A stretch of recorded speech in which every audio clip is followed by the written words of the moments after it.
Vão curtindo e vão compartilhando, vão curtindo e vão compartilhando, vão curtindo e vão compartilhando para todo mundo ficar por dentro de tudo, meus queridos e minhas queridas. Ai, ai. Deixa eu pegar aqui só um pouquinho. Vamos para o Jornal Estado de São Paulo, gente. Tem uma notícia importante aqui para vocês. E faltam ainda, meus queridos, daqui a pouco vai acabar a live. Faltam uns 20 minutinhos, gente. 20 minutinhos eu vou encerrar. Senão, não vai dar tempo, gente. Vamos lá. Jornal Estado de São Paulo. Municípios recebem cada vez mais dinheiro, mas a desigualdade no Brasil se mantém. Nunca se repassou tanto dinheiro público para o interior do país. Mesmo assim, mais da metade das cidades tem moradores com renda média abaixo da pobreza. Vamos acompanhar aí para todo mundo ficar por dentro de tudo, meus queridos e minhas queridas. Reportagem do Daniel Vetterman. Vamos lá.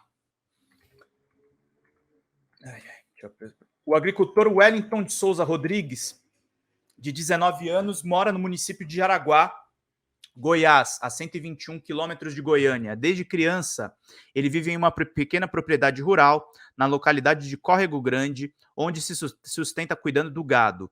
O jovem ganha 2 mil por mês, tem carteira assinada, já não mora mais com a família, a jornada dele começa às 4 da manhã. O Wellington abandonou a escola que frequentava, também em Córrego Grande, no primeiro ano do ensino médio. Tudo o que se sabe ele aprendeu praticando. O lugar não oferece qualificação e nem novas perspectivas para jovens do campo como ele, e muitos vão embora para Anápolis, ou para a capital do estado. Com 45 mil habitantes, a Prefeitura de Jaraguá recebeu 73,15 milhões do governo federal no ano passado. O valor equivale a 1.618 por habitante, maior do que o recebido pela capital Goiás, Goiânia, de 739 milhões. Eu não estou entendendo esses valores aqui.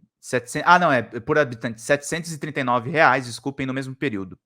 Toda a arrecadação do município, incluindo recursos próprios e transferências do governo estadual, somou 116,4 milhões e 61% dessa quantia foi usado para pagamento de folha de pessoal. Somente o restante foi gasto com funcionamento de escolas, dos postos de saúde e de investimentos. Jaraguá faz parte dos bolsões da desigualdade do Brasil. A renda média da população da cidade é de R$ 392,61, abaixo da linha da pobreza. Na lista de 5.570 municípios brasileiros, ele ocupa o lugar 2.871. A situação reflete a realidade de um país que, mesmo com tanto dinheiro, ainda é um dos mais desiguais do mundo.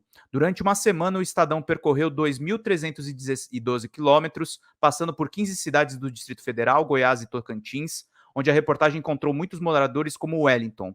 Esses municípios formam um entroncamento de grandes investimentos feitos nas últimas décadas no centro do Brasil, que decorreram dos projetos de integração nacional e da expansão da fronteira agrícola, especialmente a partir da década de 70. Grandes obras atravessam a região, como a rodovia Belém-Brasília, com um trecho entre Tocantins e Goiás, recentemente privatizado, e a ferrovia Norte-Sul, que vai de Maranhão a São Paulo.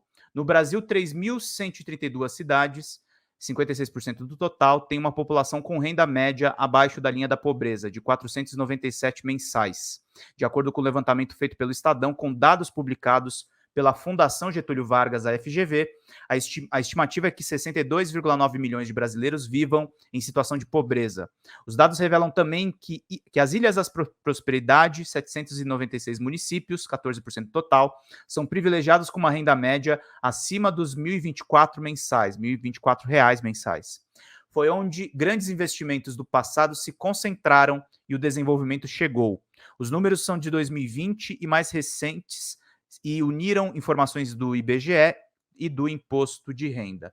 Transferências a municípios batem recorde. No mesmo ano de 2020, as transferências federais para municípios atingiram um recorde de 322 bilhões de reais. Trata-se de um crescimento de 50% em uma década. Nunca se repassou tanto dinheiro público para o interior do país. Ao longo dos anos, porém, o governo reduziu a quantidade de grandes obras e priorizou os repasses diretos de dinheiro para as prefeituras, que ficam livres para decidir onde gastar.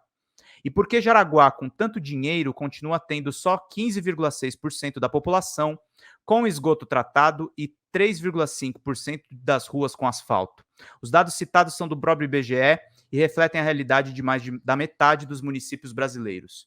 No diagnóstico do economista Gustavo Loyola, ex-presidente do Banco Central, o foco está errado. Muita gente no Brasil acredita que, pondo o governo para investir, isso vai reduzir a desigualdade. Ó, os liberal do Estadão. Ledo engano, muitas vezes os investimentos acabam gerando desigualdade e beneficiando famílias ricas. Por exemplo, o governo pega um dinheiro que poderia aplicar em uma escola e constrói um aeroporto. A chave para enfrentar a desigualdade, segundo Loyola, é investimento na qualidade da educação e no gerenciamento do ensino. O grande problema não foi atacado, observou Loyola. Em 2020, o Brasil aparecia como o terceiro mais desigual entre 50 países pesquisados, de acordo com o Banco Mundial. No ano seguinte, quando a comparação foi feita com 18 países, o Brasil ficou em primeiro lugar deste ranking.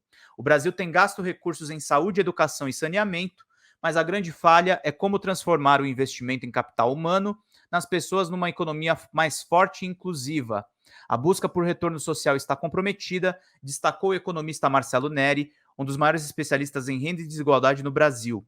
O economista da Fundação Getúlio Vargas aponta a reforma tributária como um caminho. O Bolsa Família teve uma contribuição, ó, o Estadão finalmente admitindo, hein? O Bolsa Família teve uma contribuição na redução da desigualdade, mas o efeito deletério dos impostos sobre o consumo foi tão forte quanto a transferência de renda. Tudo que o Bolsa Família fez, os impostos desfizeram, disse ele. No traçado da Ferrovia Norte-Sul, o desenvolvimento se concentrou nas capitais e nas poucas cidades, como Anápolis, Rio Verde e Porto Nacional, com rendas médias próximas ou até superiores a 1.000 por mês. E ficou por aí. Fora desse eixo, municípios como Jaraguá continuam pobres e neles faltam moradia e equipamentos públicos. Na prefeitura, a justificativa é que o custo dos servidores e dos materiais aumentou, deixando o município sem dinheiro sobrando. Quando eu coloco energia, água, salário, papel, gasolina, parafuso, merenda, arroz, feijão, piso de professor e piso da enfermagem, o custo aumentou 3 vezes o que aumentou o dinheiro.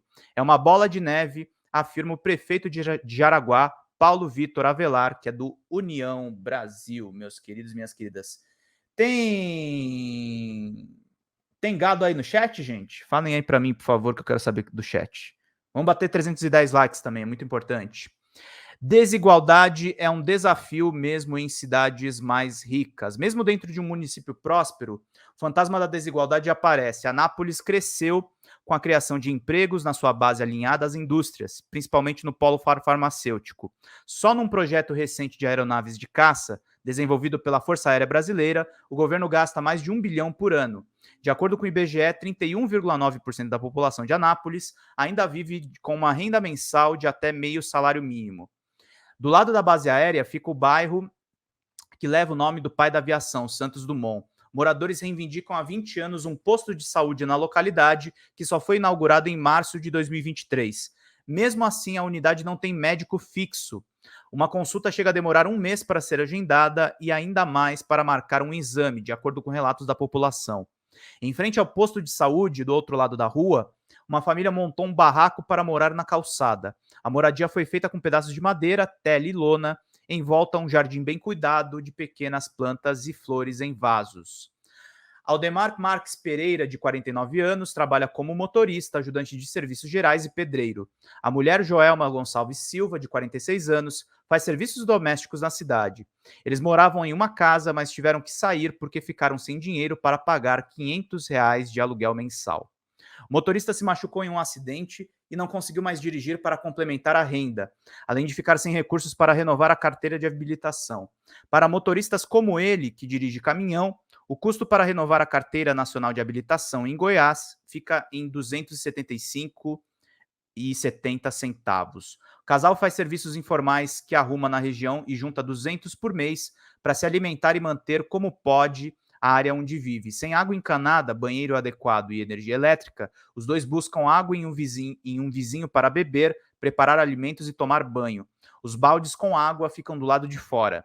Quando falam das necessidades mais urgentes, citam um exame de endoscopia e óculos de grau para Aldemar, água potável e energia elétrica para ver televisão.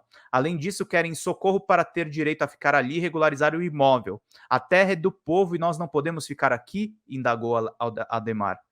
E aí tem um programa aí do Estadão, e é importante mostrar essas matérias, gente, mesmo com esse Loyola aí falando de praticamente Estado mínimo, né? O Estadão é um jornal centenário, né? Eles têm uma equipe grande e é muito importante a gente ficar por dentro de tudo, meus queridos e minhas queridas. Vou tirar um gadinho aqui do chat, que me falaram aí. Muito obrigado a todo mundo que identificou. Tiramos aí o gado, se vocês puderem, pinguem superchats, meus queridos e minhas queridas. Temos apenas aí 10 minutinhos. Eu vou encerrar a live aqui com a nossa última notícia. Talvez eu mostre um vídeo do Boulos aí para a gente poder acompanhar e ficar por dentro de tudo.